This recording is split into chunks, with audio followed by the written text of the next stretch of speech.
नमस्कार मित्रों, मैं राहुल लाल। आज चर्चा करेंगे सोनम वांगचुक के गिरफ्तारी के क्या मायने हैं। सोनम वांगचुक जो गिरफ्तार हुए हैं उसके मायने आखिर क्या निकाले जाए।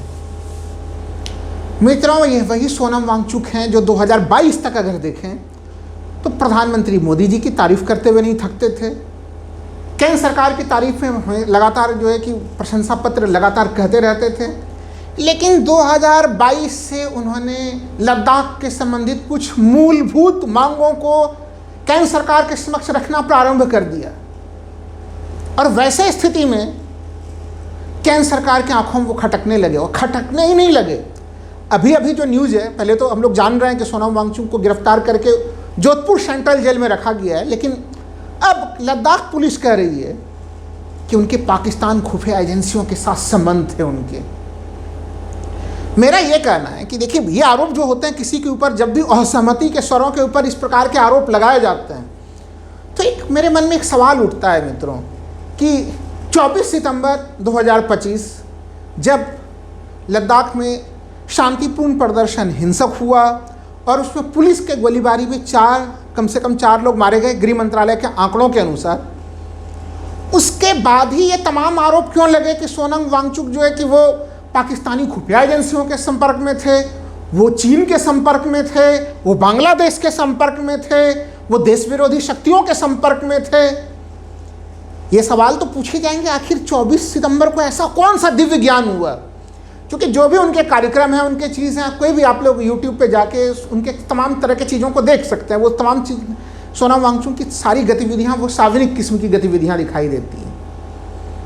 भारतीय जनता पार्टी बड़े डंके के चोट पे, याद कीजिए अगस्त 2019 में जम्मू कश्मीर एक पूर्ण राज्य होता था, लेकिन अचानक से 370 हटाया गया और एक पूर्ण राज्य को 2 केंद्र शासित प्रदेशों में बांट दिया गया। लद्दाख एक अलग केंद्र शासित प्रदेश बना और जम्मू कश्मीर दूसरा एक केंद्र शासित प्रदेश बना। जम्मू कश्मीर के लिए कहा गया उस समय कि भविष्य में फिर से इसे पूर्ण राज्य का दर्जा दिया जाएगा।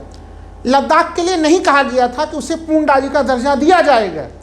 और लद्दाख में बहुत ज़बरदस्त खुशियाँ मनाई जा रही थी उस समय कि लद्दाख को पूर्ण राज्य का, जो लद्दाख केंद्र शासित प्रदेश बन गया, इसकी खुशियाँ भी मनाई जा रही थी। लेकिन 2-3 सालों में वो खुशियाँ जो है वो कम हो गई। तो खैर, लेकिन एक दूसरा मामला, अगर 2019 के लोकसभा चुनाव में लद्दाख को लेकर भारतीय जनता पार्टी के घोषणा पत्र को देखें तो भारतीय जनता पार्टी डंके के चोट पे कहती थी कि लद्दाख को 6 शेड्यूल में लाया जाएगा। उसके बाद भी जो वहाँ के स्थानीय चुनाव हुए उसमें भी भारतीय जनता पार्टी ने डंके के चोट पे कहा कि लद्दाख को 6ठी अनुसूची में 6 शेड्यूल में रखा जाएगा। लेकिन अचानक से बीजेपी उस जगह पे फिर से जो है कि वो यू टर्न लेने लग गई। तो मूलभूत मांगें थी कि इनको अब पूर्ण राज्य का दर्जा चाहिए, दूसरी कि 6ठी अनुसूची में शामिल किया जाए।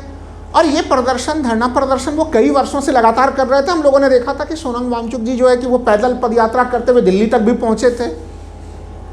तो मेरा यक्ष सवाल वही है कि क्या केंद्र सरकार, अगर वो जिस प्रकार के आरोप सोनम वांगचुक जी के ऊपर लगाए जा रहे हैं, अगर वो आरोप सत्य हैं, तो फिर 24 सितंबर के उस महत्वपूर्ण घड़ी का केंद्र सरकार इंतजार क्यों कर रही थी?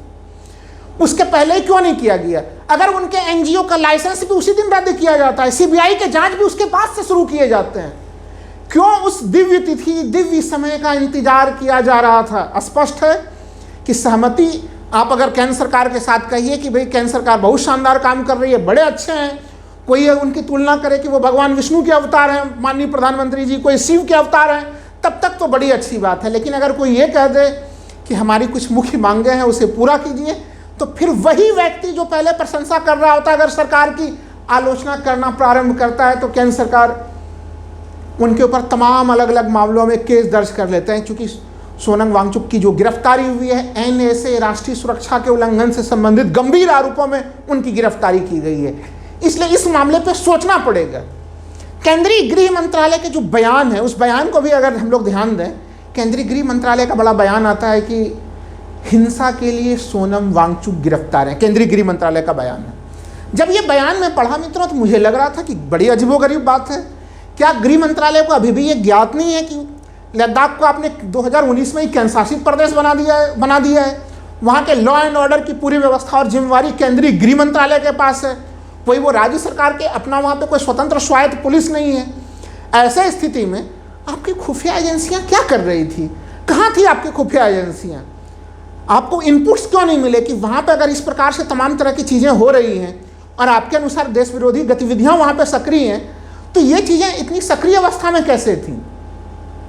मित्रों, मामला जो लद्दाख का मामला है उसे गंभीर ढंग से देखने और सोचने समझने की ज़रूरत है, क्योंकि मोटे तौर पे विपक्ष के लोग ये आरोप लगाते हैं कि देश में अघोषित आपातकाल जैसी स्थिति है। क्या इन घटनाओं से उसकी पुष्टि नहीं हो रही है? अगर हम लोग देखें, हरियाणा में एक तथाकथित संत हैं जो लगातार जो है कि वो उनको जेल की सजा है, लेकिन वो जेल कम रहते हैं, पैरोल पे रिहा ज़्यादा होते हैं। सोनम वांगचुक जो कि लगातार एक, देखिए लद्दाख की स्थिति बहुत ही गंभीर स्थिति है, वो पर्यावरणीय दृष्टि से बेहद संवेदनशील राज्य है, वो हिमालय के संवेदनशीलता वहाँ पे तमाम नज़र आती है। दूसरी चीज़, वह एक सीमावर्ती राज्य है, चीन के साथ सीमाएं लग रही हैं हमारी। और मित्रों, ये नहीं भूलना चाहिए, लद्दाख में अभी भी भारत और चीन की सेनाएं आमने सामने खड़ी हैं। और उस जगह पे राहुल गांधी भी जब भारत जोड़ो यात्रा के अंतर्गत, चूँकि भारत जोड़ो यात्रा अधिकृत तौर पे मित्रों हम लोग जानते हैं कन्याकुमारी से जम्मू कश्मीर तक चली थी, लेकिन उसके एक्सटेंशन के रूप में राहुल गांधी लद्दाख भी गए थे और उन्होंने वहाँ पे लोगों से बातचीत करके बताया था कि लद्दाख के काफ़ी सारे ज़मीनों पे वहाँ पे जो है चीन का कब्जा है। अभी हाल में इस पे ऊपर भी काफ़ी विवाद हो गया था कि इस तरह के आंकड़े कहाँ से लाते हैं, राहुल गांधी कहाँ से आंकड़े लाते हैं। ये तमाम वहाँ के जब स्थानीय लद्दाख के लोगों से बातचीत करेंगे तो ये चीज़ें बिल्कुल इसकी स्पष्ट तौर पे पुष्टि होती है इसकी, कि जो चरवाहे हैं वो बताते हैं इन मामलों को लेके कि जो भारतीय चारागाह क्षेत्र हैं उसके ऊपर चीनी सैनिकों का कब्जा हो रहा है। तो उस जगह पे अगर वहाँ पे इस प्रकार की अशांति की स्थिति उत्पन्न होती है, या फिर लद्दाख जैसे जगह में भारी संख्या में लोग अपने ही केंद्र सरकार से नाराज़ होते हैं, यह एक अच्छी स्थिति नहीं है। महत्वपूर्ण चीज़ यह है कि क्या इस देश में गांधीवादी प्रदर्शनों की अब कोई अहमियत नहीं बची? शांतिपूर्ण धरना प्रदर्शन हर किसी का अधिकार होता है, लेकिन उसके कुछ परिणाम भी निकलने चाहिए। जो भारतीय जनता पार्टी खुद अपने घोषणा पत्र में कहती है कि हम 6ठी अनुसूची के अंतर्गत लद्दाख को लाएंगे, आखिर बीजेपी इसका स्पष्टीकरण क्यों नहीं देती है कि उन्होंने यू टर्न क्यों ले लिया अपने इस मांग के ऊपर? बीजेपी क्यों अनावश्यक चीज़ों पे फिजूल खर्ची करती है, जनता का भी समय बर्बाद करती है और अपना भी समय बर्बाद करती है? हम लोगों ने देखा कि अचानक से जब 24 सितंबर को ये घटनाएं घट रही थी, उस समय एक तथाकथित तस्वीर को लेके बीजेपी के आईटी सेल के लोग सक्रिय हो गए और उसमें कहा जाने लगा कि वो व्यक्ति जो है वो कांग्रेस का पार्षद है, वो काउंसिलर है कांग्रेस का, जबकि वो तस्वीर किसी और व्यक्ति की तस्वीर थी।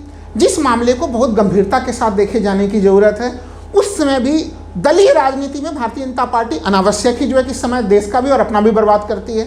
सबसे महत्वपूर्ण मामले मित्रों ये है कि अगर देश भर में धरना प्रदर्शन अगर कोई भी होता है सरकार के विरोध में, हम लोगों ने देखा है कि दिल्ली में जब 11-12 महीने का उसमें पूरा किसानों का आंदोलन चला था, तब भी किसानों को इसी प्रकार से उन्हें खालिस्तानी आतंकवादी कहा जाता था कि उनके लिए फॉरेन फंडिंग आ रही है। अब आप सोच के देखिए कि FCRA जिसको लेके केस किया गया है, उनके ऊपर मामले दर्ज किए गए हैं, उसमें उनको कितना विदेशी चंदा प्राप्त हुआ है? जो अब तक जानकारी आ रही है वो 4,93,000 का चंदा प्राप्त हो पाया है सोनम वांगचुक को। तो इसका मतलब एक सोचिए कितनी छोटी राशि है और किस प्रकार की स्थितियां बन रही हैं। यहाँ पे गंभीरता की बेहद कमी दिख रही है, नंबर 1। नंबर 2, केंद्र सरकार से असहमति जताने वाले तमाम आंदोलनों को बदनाम करने की कोशिश होती है, वो इस आंदोलन में भी दिखाई दे रही है। इस पूरे घटनाक्रम का जब हम लोग विश्लेषण करते हैं तो मित्रों समझ में आता है कि सरकार का प्रदर्शनकारियों के प्रति व्यवहार बड़ा ही गड़बड़ होता है। सरकार को एक संवाद की स्थिति जो बनानी चाहिए, आपको याद होगा जब किसान आंदोलन चल रहा था तब सरकार तय करती थी किन किसान नेताओं से उन्हें मिलना है, किन से उन्हें नहीं मिलना है। लद्दाख को लेकर यही चीज़ें स्पष्ट हो रही हैं। ये कहा जाता है, सोनम वांगचुक जी ने भी कहा है ये चीज़ कि जो वार्ता के लिए जो सरकार आमंत्रित करती तो उसमें सरकार की तरफ से, केंद्रीय गृह मंत्रालय की तरफ से बड़े स्पष्ट तौर पे कह दिया जाता था कि उस वार्ता के टेबल पे सोनम वांगचुक नहीं होने चाहिए। ऐसा हम लोगों ने देखा था कि पंजाब के कई बड़े किसान नेताओं से उसमें वार्ता के टेबल पे उन्हें दूर कर दिया जाता था। तो ये एक सरकार की ऐसी छवि क्या अच्छी छवि है? इसके बरक्स अभी इसमें सोशल मीडिया में आप लोगों ने देखा होगा 1984 की एक तस्वीर जो है, उस तस्वीर में तस्वीर वही लद्दाख की है जो इस समय जिस लद्दाख की बात कर रहे हैं। और आयरन लेडी यानी स्वर्गीय श्रीमती इंदिरा गांधी, जिन्हें देश आयरन लेडी के नाम से जानता है, उस समय भी सोनम वांगचुक के जो पिता हैं वो धरना प्रदर्शन पे थे और वो वहाँ पे आमरण अनशन कर रहे थे। दिल्ली से तत्कालीन माननीय प्रधानमंत्री इंदिरा गांधी सीधे जो है कि लद्दाख पहुँचती हैं और उनके अनशन को जो है कि एक गिलास जूस पिलाकर उन्हें जो है कि वो अनशन तोड़ती हैं। सोनम वांगचुक के पिता को इस तरह से व्यवहार किया जाता है। तो होना तो ये चाहिए था मित्रों कि जब वो 10 सितंबर से आमरण अनशन पे बैठे थे तो माननीय प्रधानमंत्री नरेंद्र मोदी जी कल्पना करके देखिए, चूँकि वर्तमान में ऐसी कोई स्थितियाँ हम लोगों को दिखती नहीं है, किसी भी असहमति के आंदोलन में सरकार आंदोलन कर्मियों के साथ उनको समझाने के, उनके साथ विश्वास का रिश्ता उत्पन्न करते हुए कहीं नज़र नहीं आती है। लेकिन फिर भी कल्पना करने में क्या होता है। आप सोचिए कि अगर लद्दाख के मामले के दूसरे रूप से हम लोग थोड़ी कल्पना करें कि लद्दाख में धरना प्रदर्शन की स्थिति चल रही थी, माननीय प्रधानमंत्री जी सीधे लद्दाख पहुंचते और धरना प्रदर्शन के स्थल पे जाके कहते कि आप लोगों के मांगों को बड़ा हम लोग जो है कि बड़ी गंभीरता से ले रहे हैं और उनको जूस पिला के उनके अनशन को तोड़ने का प्रयास किया जाता, तो क्या इस प्रकार की स्थितियां बनती। मैं अभी भी कहूँगा ऐसे स्थिति में जब सरकार असहमतियों के स्वरों के प्रति बहुत कठोरता का रवैया अपनाती है तो फिर उन आरोपों में कहीं न कहीं दम लिखता है कि क्या ये असहमति को दबाने का वो प्रयास है जिसे विपक्ष अघोषित आपातकाल कहता है। क्योंकि जो छवि है सोनम वांगचुक, वो तमाम अंतर्राष्ट्रीय पुरस्कारों से जो है कि लब्ध प्रतिष्ठित व्यक्ति हैं, उनके विज्ञान के योगदान के, उनके पर्यावरण के योगदान, इन सब योगदानों को कभी भुलाया नहीं जा सकता है। वो हमारे देश के एक नेशनल हीरो के रूप में है। और जब एक नेशनल हीरो को देश विरोधी शक्तियों के साथ सक्रिय जब उनके ऊपर आरोप लगाए जाते हैं और वो भी बिना अब तक सरकार को बहुत ठोस सबूत नहीं दे पाई है, ये बड़ी ही कठिन और दुखद स्थिति होती है मित्रों। धन्यवाद।